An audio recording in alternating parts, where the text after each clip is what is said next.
There are two things on this channel that I avoid talking about. One is legal issues and law, and the other is tax issues and accounting. That is because I am not a licensed attorney and I am also not a licensed CPA. A lot of things, I'm neither one of those. So anytime I start talking about either one of those things, understand that that is not coming from an informed source. You pretty much just ignore it and then go to the licensed people and ask them if that's true or not. Do not take anything I say as legal or professional tax advice. With all that said, today we're going to get into some fun tax stuff.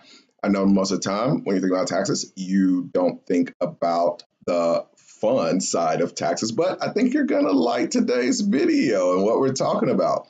So one of the things that I learned early on, it's been a big part of why I'm really bullish on websites, is the tax benefit that comes with buying them.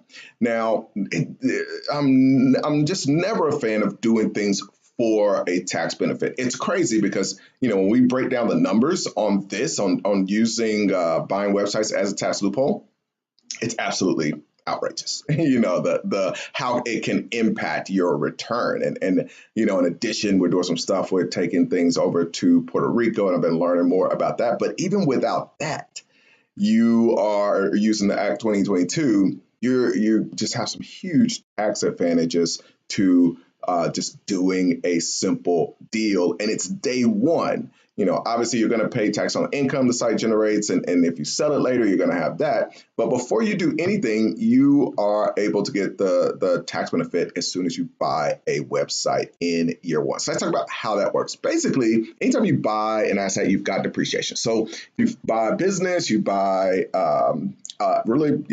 any asset, you're able to depreciate. If it's a depreciable asset, you're able to depreciate that asset against other income that you have and taxes that you have. So it's one of the reasons people love real estate, is that you're able to depreciate that over time, and it's not a cash expense. So other things that you're spending money on, of course you can count that against your taxable income if you're in a business, but with the real estate, this isn't money that you're really having to spend per se, although you could call it repairs, that kind of thing.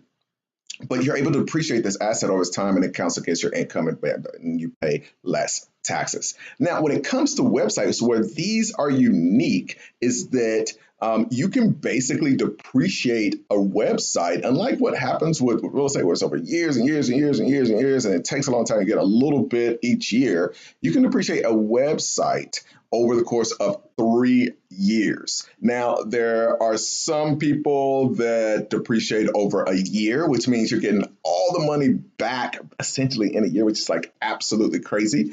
We're a little more conservative, so we're doing it over the course of 3 years. And even with that, you can do it in a few different ways. So you could, and if you want to be extremely conservative, you say 5 years, because there's not a lot of official stuff. All this stuff we're in the Wild Wild West. So you can be as conservative as you like. That's why I stick to really 3 years. Within those 3 years, you can do it a few ways. You can split it up equally over the course of those 3 years, basically 33%, 33%, 33%. And the neat thing, even if you do that, is year one, you are just starting to make money on the website. You've got other taxes, so you're not even really paying tax yet on that income. But year one, you can take the whole price of that, and let's say you're buying a site, it's making $100,000. You're buying it for $200,000, and you can basically 33% of that and count it against your taxes. That's this depreciable asset. Very, very powerful. For some of you guys that are paying some big tax bills, you're going to realize, like, crap, I can just buy a website. I might as well. Like, you literally might as well buy a website if you've got a big tax bill and depreciate it. And you've got you got an income producing asset. Now, on top of that, of course, the real reason that we're buying these things is because they have a 3 multiple. So you're earning this money at this high return, but at the same time getting this the depreciation benefit. Now, another way is you can do it over the course of 3 years, and say you don't want to get super aggressive and say, hey, I'm just writing off everything in year one. you want to stick to the 3 years, you can also do 50% the first year. So you could do 50% as soon as you buy it, and then do 25 the other years. And so there's some different options there.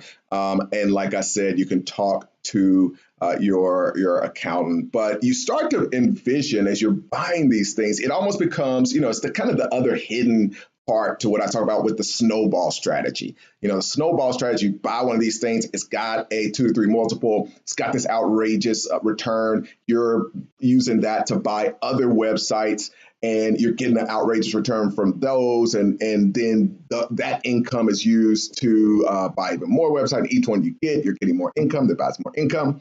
And so that's what we build with the PEPP program. We build these business buying machines. So it's, I'm always telling people, my goal isn't for you to run a business or buy a business that you're going to run. It's for you to build a business buying business. And so that's really the goal. But as you use that snowball strategy, you can start to see how you add to that this tax benefit each time you buy, and it just becomes one of the greatest assets out there. It's really incredible. I'm glad more people are kind of paying attention to it now. It was completely unknown when I did my first deal 18 years ago in 1999.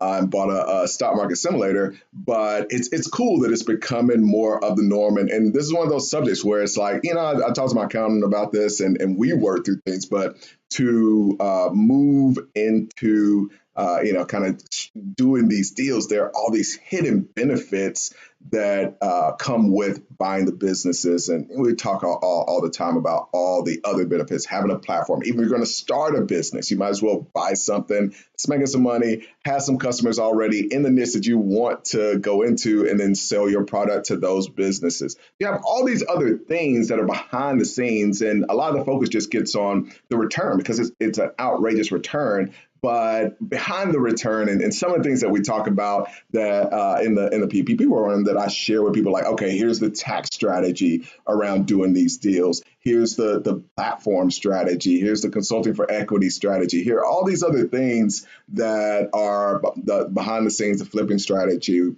so some really neat things. So that is your tip for the day. Be sure, like I said, talk to your CPA about it, and I look forward to hearing from you. If you learned something from the video today, be sure to press like, subscribe, comment, ask me questions. I always answer them, and I try to do videos to answer them. So if you have any particular questions, I will be happy to do a video on them. Thanks so much.